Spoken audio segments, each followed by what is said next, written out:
Enggak, gini buat saya banyak sekali para public figure segala macam gitu ya, yang dia itu tanda petik merendah untuk meninggikan mutu istilahnya gitu loh. Ya, buat saya cara dia bicara bahwa mohon doanya itu hanya sebuah otomatis aja keluar bahwa itu kata-kata yang harus diucapkan, harus dikeluarkan kalau mau tidak terlalu dihujat oleh netizen. Akan ada netizen-netizen yang merasa bahwa ini kan kasihan segala macam, yang mereka nggak bisa berpikir bahwa kasihannya mereka itu sebetulnya nggak sebanding dengan kejahatan yang dilakukan oleh mereka. Dan ya kalau kita bicara bahwa bagaimana gestur yang ditampilkan oleh Sandra Dewi, buat saya dia ya terlihat santai sih. Itu kan satu yang kalau kita lihat dari jauh tuh dia senyum gitu ya, masuk gitu. Saya tidak melihat ada sebuah penanda bahwa dia kelihatan jalannya gugup atau dia kemudian diskusi kanan kiri, depan belakang atas bawah gitu dengan sekelilingnya. Tapi itu bisa jadi berarti bahwa dia itu mungkin ya memang tidak mau nunjukin bahwa dia tegang, dia kalut, dia khawatir atau semacamnya. Dia punya waktu untuk dengan timnya, dengan kelompoknya, dengan kuasa hukumnya untuk diskusi sebelumnya. Jadi buat saya tampilan yang ditampilkan oleh Sandra Dewi terlihat natural. Sekali lagi, terlihat natural itu bukan berarti bahwa dia pasti nggak bersalah atau bersalah ya. Tetapi bahwa itu bisa jadi memang salah satunya lebih mudah karena Sandra Dewi kan juga seorang public figure, bukan orang baru dalam hal itu. Jadi lebih bisa jaga wajah, jaga perilaku. Itu sih yang ditampilkan. Gini loh, orang-orang yang sudah biasa di depan kamera, sudah biasa dalam dunia publik gitu ya, entertainment apalagi, itu bukan orang-orang yang katakanlah sulit untuk menyembunyikan ekspresi mereka. Mereka sudah, apakah mereka tadinya pemain sinetron kah, film kah, apakah kemudian dia model semacamnya, itu orang-orang yang biasa untuk tetap tampil senyum misalnya, walaupun hati mereka lagi berantakan misalnya, atau lagi takut, lagi kalut dan sebagainya. Jadi hanya penampilan sekilas tidak bisa kita jadikan patokan untuk bisa menilai apakah mereka kalut apa enggak. Kalau ditanya apakah mereka menyembunyikan sesuatu, saya pribadi akan bilang sudah pasti mereka nyembunyikan sesuatu, apalagi dalam kasus seperti itu. Ya kalau buat saya adalah bahwa sebetulnya dia pasti kepikiran sih, pasti, tapi tidak dalam tingkatan yang bisa membuat dia sangat terganggu sehingga dia nggak bisa senyum lagi gitu.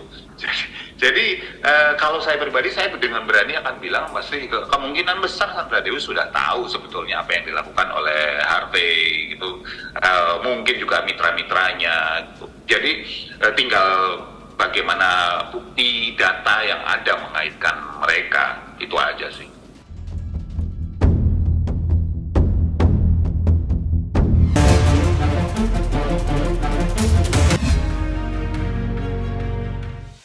Kalau klarifikasi atau datang ke salah satu podcast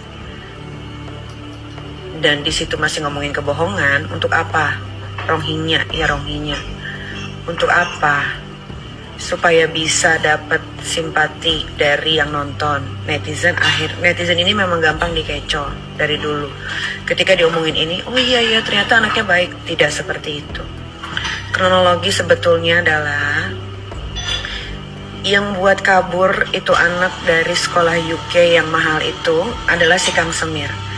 Kang Semir merekomendasikan ke rumah salah satu manusia jadi-jadian di UK yang kalian tahu sendiri, keluarga. Saya nggak mau ngomong keluarga apa, tapi itu ya. Jadi keluarga atau keluarga Kang Semir ini kan yang kalian inginkan selama 1 tahun kalian apa sih itu namanya tuh? Selama 1 tahun kalian mengunci itu anak perempuan sampai akhirnya balik ke Jakarta karena kalian tahu bahwa dia tidak bisa balik lagi ke UK karena sudah bukan student di sana. Kalian nikmati apa yang sudah kalian lakukan. Ya, kalian karena saya tidak akan pernah menerimanya lagi setelah keluar itu konten, saya makin yakin bahwa saya tidak akan pernah menerimanya lagi karena itu sudah keterlaluan dengan cerita yang tidak sesungguhnya.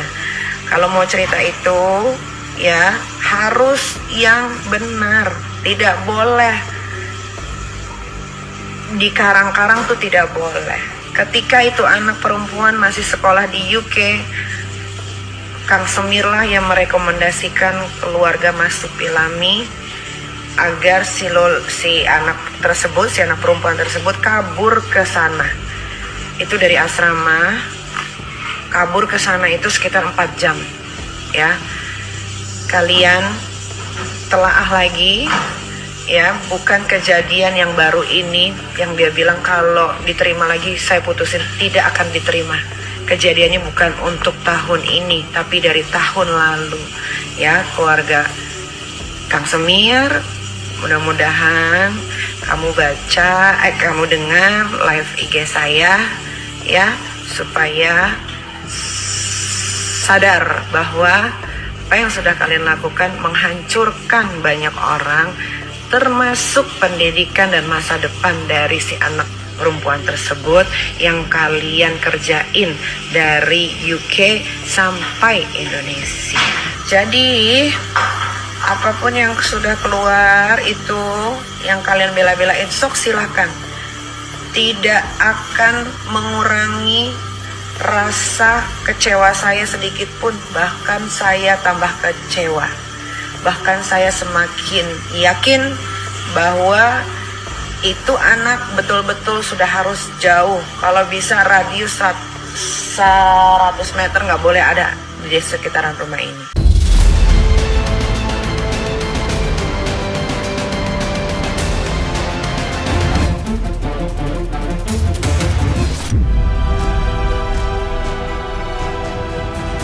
Potensi istri, saya ngomong potensi istri ataupun SD ini untuk diperiksa pasti ada potensi itu pasti ada, karena bisa dicek mungkin apakah di PT itu dia sebagai pemegang saham, di PT induk ada holding, ada sister company, ada anak perusahaan gitu, apakah dia terima aliran dana dari si CSR ini, itu kan bisa dirangkai nanti. Kalau ada sahamnya di situ berarti kan ada dividen. Berarti kan si SD ini, Sandra Dewi diduga menerima dividen dari follow the money yang awal dari si CSR yang ilegal, diduga ilegal lah. Kita sebagai orang hukum harus menyebutkan diduga karena ini belum ada putusan hukum. Kita harus lihat mens rea dan actus reus. Mens rea itu adakah niat jahat daripada balik lagi si Harvey Muiz ini, ada peristiwakah pidananya. Itu pertama. Yang kedua, kita harus juga melihat apakah aliran dana yang diberikan dari Harvey Muiz ini kepada rekening-rekening, apakah itu ke istri atau ke keluarga, itu berasal dari hasil daripada perbuatan melawan hukum. Jadi kalau nanti hasilnya dari perbuatan melawan hukum itu disalurkan kepada pos-pos yang tadi, ya berarti itu adalah hasilnya perbuatan melawan hukum juga, gitu kan. Makanya kita lihat aliran dananya. Nah, itu mesti dicek mendalam. Oke, yang ketiga, istri bisa terjerat juga apa tidak? Pasti bisa. Kalau memang dapat dibuktikan. Apakah istri dari diduga tersangka ini bisa menjadi tersangka? Jawabannya adalah bisa. Ini sesuai dengan pasal 55 ayat 1 Kitab Undang-Undang Hukum Pidana. Jumlah yang sudah didalilkan itu sangat luar biasa. 271 triliun dengan rincian A, B, C, D, E, F, G. Dan itu sebuah angka yang nggak main-main kan gitu. Nah, kalau pertanyaannya apakah Sandra Dewi bisa jadi tersangka atau tidak, saya kembalikan ke penyidik dan fakta-fakta di lapangan. Banyak yang komentar ke saya, kok hartanya kok bisa dirampas atau diambil alih, itu dasar hukumnya apa? Ada yang meragukan itu, meragukan kejaksaan untuk melakukan itu. Tapi menurut pribadi saya, ketika sudah didalilkan kerugian sebesar 271 triliun, mau nggak mau, kejaksaan dan penyidik harus mencari pengembalian uang kerugian dari perekonomian negara tersebut. Jadi sudah didalilkan 271 triliun dan semuanya itu harus balik. Itu nggak gampang. Jadi kalau mau sita seluruh harta dari seluruh tersangka yang 16 biji itu mungkin belum cukup, atau dia mungkin ada tersangka baru lainnya. Tidak untuk kemungkinan akan ada lagi tadi kemarin informasinya akan ada pesohor negeri yang akan ditetapkan sebagai tersangka. Kita belum tahu karena bukan domainnya kita untuk menetapkan tersangka. Kemudian yang jelas kita selalu berupaya mendukung apapun yang kinerja-kinerja kejaksaan yang untuk mengungkap perkara ini. Karena ini dugaan kerugian negara sangat fantastis. Inisial seperti salah satu bisa C, kalau bisa dibilang besar atau tidak besar itu relatif ya. Lalu ada, kalau kita pikir yang kami sendiri akan terkejut, ada sepertinya yang besar di sini yang pernah dibayar oleh RBS dan atau minimal oleh MUIS dalam momen kegiatan yang besar saat itu. Bukan hanya orang, bukan hanya personal ya, mungkin ada grup tertentu. Nah, kawan-kawan bisa tracking lah nanti itu. Tapi yang masuk ke kita informasinya sedemikian rupa bahwa itu adalah grup yang dibayar mahal. C itu dan S serta SD ya.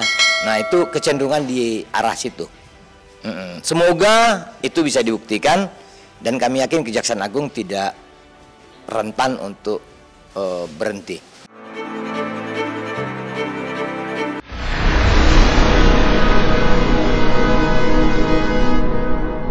Jadi jangan lupa untuk subscribe Cumi Cumi. Ditekan ya tombol lonceng merahnya.